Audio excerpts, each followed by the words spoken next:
So mga boss,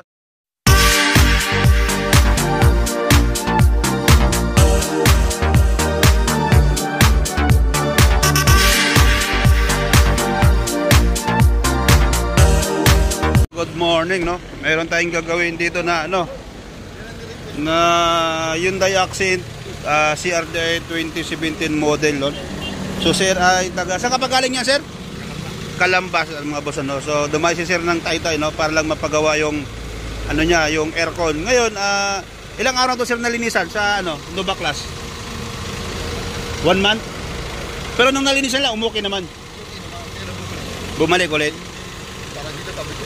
So ito mga boss, ang sabi ni sir, kapag pumapalo na daw ng 34 degrees yung init sa labas, ay humina ilamig, no? So nai-reading ko na siya, medyo mataas nga, pero sabi ko kay sir, palitin ng ECB, pull down natin yung condenser, at saka expansion valve papalitan natin. So baklasin lang muna namin ito lahat, tapos update ko kayo kung ano makita natin problema dito, So yun lang. Mga boss, so ito na yung natin dito sa Hyundai Accent na to, no? So si compressor nababa natin, napalitan natin ng ECB.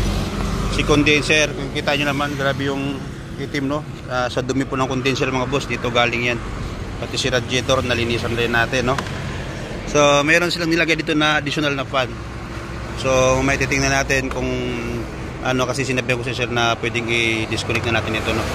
So kasi hindi naman siya advisable dito sa ganitong klaseng sasakyan. So yung sa iba na nagsasabi na maglagay ng additional na fan para lumamig yung aircon, kalokohan po yun mga boss, no? So kung pwede pa lang ganun, dapat naglagay na sila ng maraming auxiliary fan dito para lumamig yung aircon, no? So depende sa sasakyan mga boss, na may standard po na temperature na sinusunod tayo. So hindi po advisable yung maglagay tayo ng ganitong fan, no? So ito yung mga boss natin, tapos ang palitan natin ng expansion valve. Okay, ayun yung bago. So upgrade nga pag naikabit na natin. Original din yan, puka. Ganda rin yan. Ganito ang sa loob. Oo. So ayun mga boss, ito na, nabalik na natin lahat, no? Oras natin ay 11:30 ng mananghalian. So naka-temperature tayo dun sa loob. Tapos okay, may lamig sir, may pagbabago naman. So shout out pala dun sa kila sir, sa taga Calamba, no? Grupong yun sir? Grab. Sa Grab dyan sa Calamba, no? So kami. Magbubul na kami dahil magaling daw to. So sana makachamba mga boss, no? Ngayon yung pan sir dito, pinatanggal na natin, wala na yung pan dyan. So sa loob tayo. Makikita mo sa akin sa YouTube yan, hindi na kami ang gawin. So dito sa loob mga boss, tingnan natin yung temperature. Okay, so madam, paupo lang ha. Yun, medyo malabo camera ko Temperature natin 12. Ayan. Ano ba ang normal dapat niyan?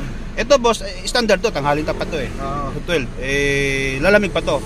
So pag gabi or umaga, mas lalamig pa yan. Standard yan sa 12. Kasi si Grab para pag tirik ang araw ay 12 lang, ito, tirik to araw nito. Nakahinto ka pa niyan. Oo, wala tayong open na open to. So ito mga boss, tirik na tirik. 11:30. So ayun mga boss, solve natin problema ni madam from Calamba, sila sir pala. So okay na yun, pag may katanungan kayo, pwede ka mag-message sa akin sa page ko, kaya tawag sa number nandiyan sa screen. Thank you.